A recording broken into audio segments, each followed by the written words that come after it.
Okay, it's Monday, Labor Day, September 5th.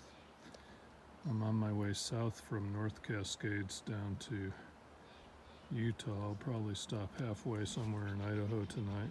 I think I'm doing a hotel night tonight. That will allow me to travel late and get a lot of miles in.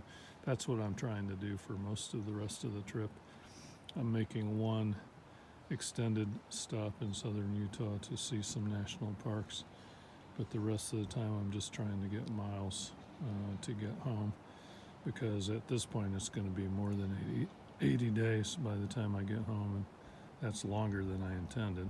I'm not unhappy about that, with the exception of losing 5 days to a COVID quarantine up in Indiana, but the extra days that I chose to do on the trip were intentional and I enjoyed them. Anyway, I'm waiting for gear to dry. That's the reason I'm not already gone. It's probably 9:30 in the morning.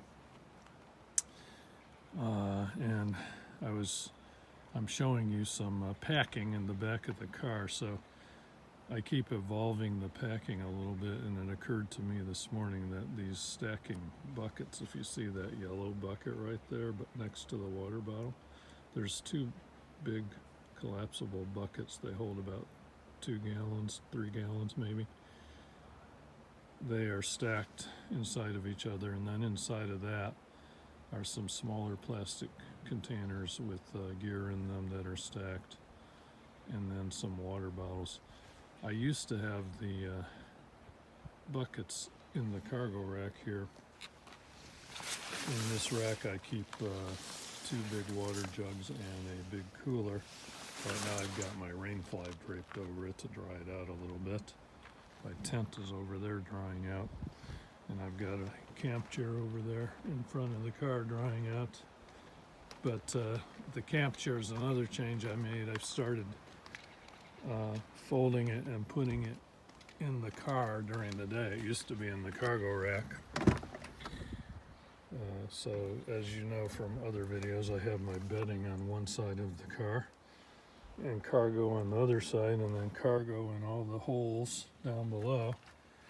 But I was able to fit the chair in there, which loosened up the cargo box on the top.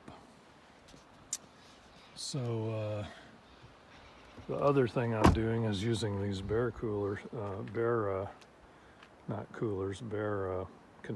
They're bear proof, and not all campsites have them, but when you can get the cooler out of here, you're not allowed to leave it outside. Then it frees up the front seats. I think I've shown you what I have to do with the front seats every night before I go to bed. So anyway, just pointing out that the system is getting a little bit more efficient. The other thing I can do to make it more efficient is get rid of some gear. So I've been working on a list of things I didn't really need for this trip.